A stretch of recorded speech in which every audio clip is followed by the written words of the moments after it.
Hello, everyone. Welcome to IBEX. It's fantastic to see you all here. You know, when we look back, it is absolutely striking how much has changed in 12 months. Not only for our industry, but in the entire world around us. A year ago, we were facing the threat of vessel speed restrictions along the entire Atlantic seaboard. Impacts from Hurricanes Milton and Helene in the Gulf, and then preparing for a very tense nationwide presidential election. And since then, we've seen a new administration completely reshape tax and regulatory policy. We've seen global trade actions impact the business landscape, and consumer behavior and sentiment, it's ebbed and flowed. Market volatility and constantly shifting commercial environments became the norm in 2025, and that's expected to continue for the foreseeable future, which is why many believe that our industry is in what we call an innovation moment. The marketplace is transitioning. The consumer expectations are evolving. And while our lifestyle remains enormously popular, the way Americans experience boating is changing before our eyes. Here's the exciting truth. The future is ours to capture, but we must remain relevant and accessible and affordable. And we face a choice: disrupt and define ourselves, or be disrupted. Now, moments like this, the marine industry has faced before, and we've met them. Innovation has always been the industry's calling card, and together we must again once pivot and shape the future of boating. So what does the data show us, and how do we move forward from here? Well, no doubt, we're all feeling the effects of a very challenged economic environment. Elevated interest rates make it more expensive for consumers to finance big-ticket purchases like homes, RVs, and boats. At the same time, persistent inflation has driven up the costs of materials, components, and labor, keeping pressure on our manufacturers and dealers and the consumer. These factors, combined with the uncertainty created by the trade actions and global supply chain adjustments, and then tariffs on imported parts, have all raised costs, forced companies to adjust pricing, which further dampens affordability and demand. Consumer confidence, that is another indicator shaping boating market. While participation and interest in boating remains strong, households are increasingly cautious as they weigh discretionary spending against rising day-to-day expenses. This has put many consumers in a wait-and-see approach to big-ticket items, and that's resulted in softer showroom traffic and longer purchase timelines. So the year-to-date sales are down roughly about 10%, with sharper declines in segments like pontoons, jet boats, and wake sport boats. And by contrast, fresh and saltwater fishing boats and yachts have held relatively steady, reflecting demand among the higher income buyers that are less sensitive to the financing costs. The pattern also suggests that affordability will be the most immediate constraint for some time, and the industry is watching now very closely how easing interest rates or the improvements in consumer sentiment help stabilize sales heading into 2026. Now, to help members stay in front of these latest consumer market shifts, NMMA has taken 3 important steps. First, Discover Boating will soon be releasing a comprehensive consumer insights study from Ipsos. The findings will help members understand today's changing consumer expectations and their strong preferences for personalized experiences, curated information, convenience, and value for time and money.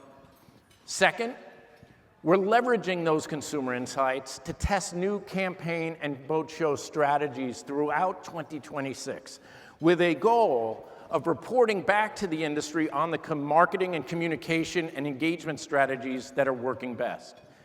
And then third, we have convened an advisory group of marine industry experts who were handpicked for their deep marketing expertise across the OEMs and dealerships. This blue ribbon group commissioned the consumer research study with Ipsos, and is now guiding Discover Boating's strategic direction and our measures of success and the future investments, all with the goal of expanding our market and growing boating.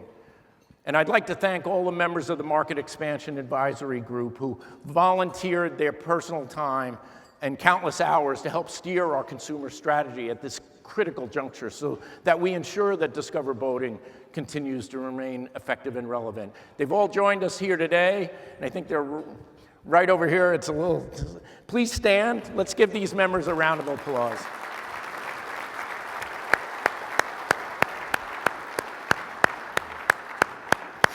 Thank you.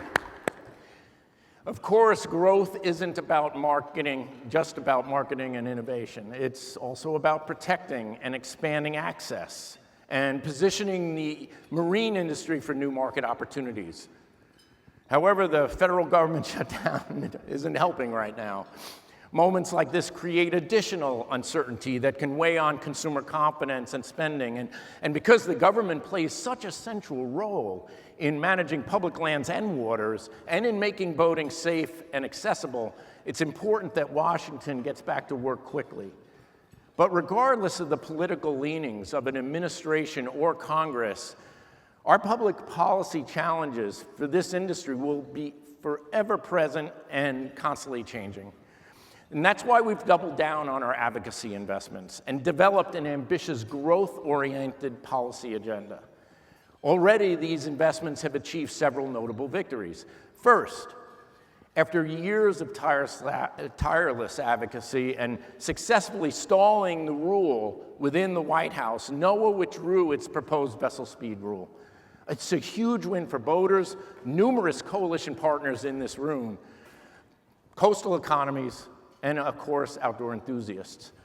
Other victories have included expanding and protecting boating access in Florida, a fishing access in the South Atlantic, defeating harmful PFAS and work surfing bills along multiple states around the country, and securing new boating infrastructure funding in Maryland. And then finally, the Explore Act was signed into law.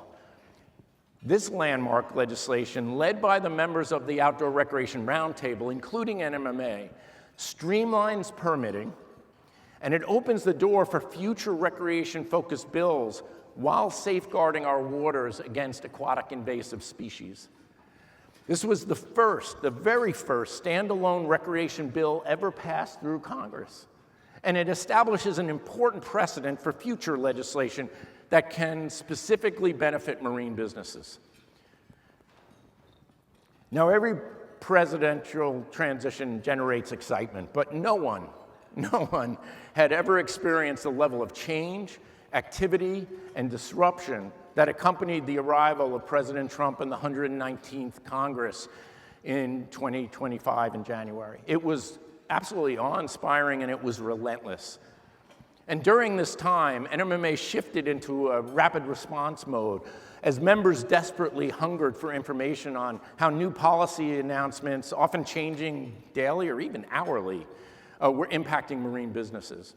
I'd like to thank the NMMA team for their unwavering support, member support during this time and transition period. It's a great example of why NMMA exists for the industry.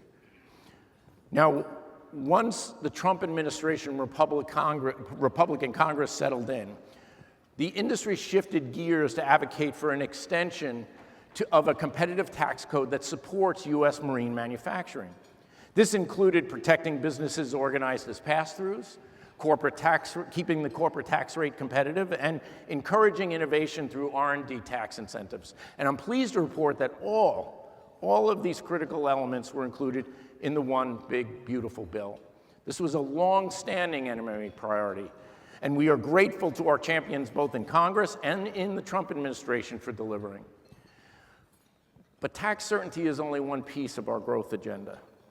America is the largest boating market on the planet, and U.S. boat builders produce some of the most sought-after products in the world. Our exports exceed $2.6 billion annually, and with strong demand in Canada, Europe, Australia, and beyond. So to ensure that our industry not only survives, but thrives, we need a trade policy framework that fosters long-term stability, grows consumer confidence, and market access.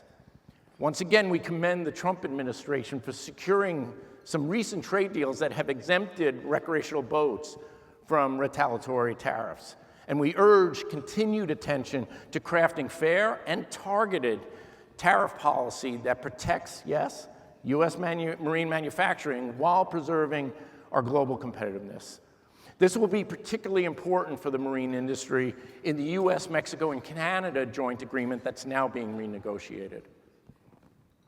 Now, moving forward, NMMA is working with the administration and our regulatory agencies on a return to common sense, science-based regulations that uphold environmental stewardship and safety without stifling the boat manufacturer.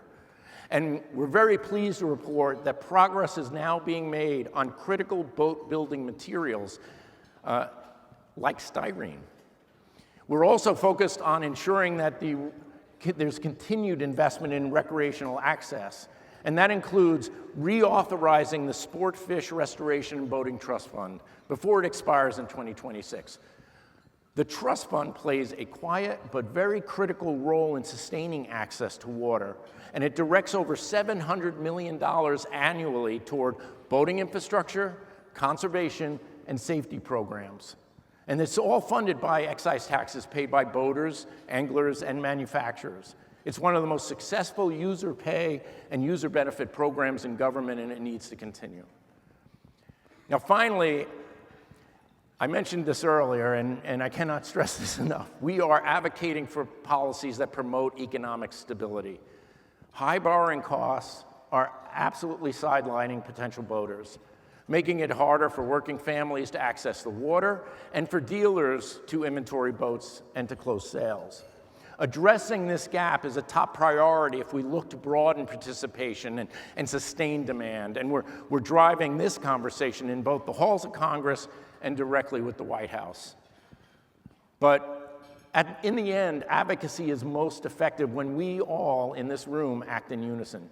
Each of you has a role as an industry advocate, and whether it's engaging with local representatives, attending the American Boating Congress in May in Washington, D.C., or supporting campaigns that expand access and protect freedoms that make boating so special.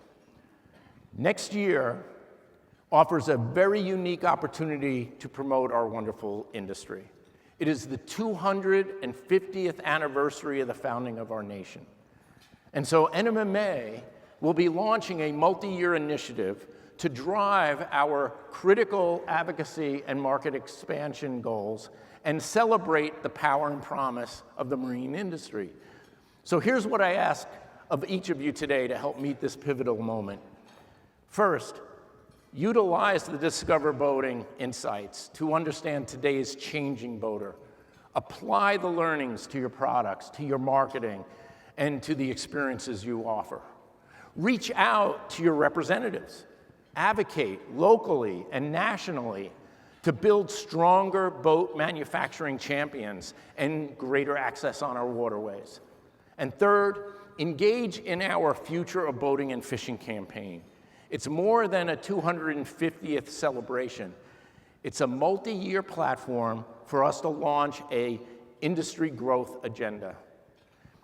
Now, in closing, let's remember that the choices that we make, the innovations we foster at places like IBEX, and the stories that we tell will define us for many years to come. So please join us in celebrating America's founding, growing the industry, and spreading wide and far the adventure, the joy, and the community prosperity that we all know only boating can provide. Thank you, and I hope you have a great IBEX 2025.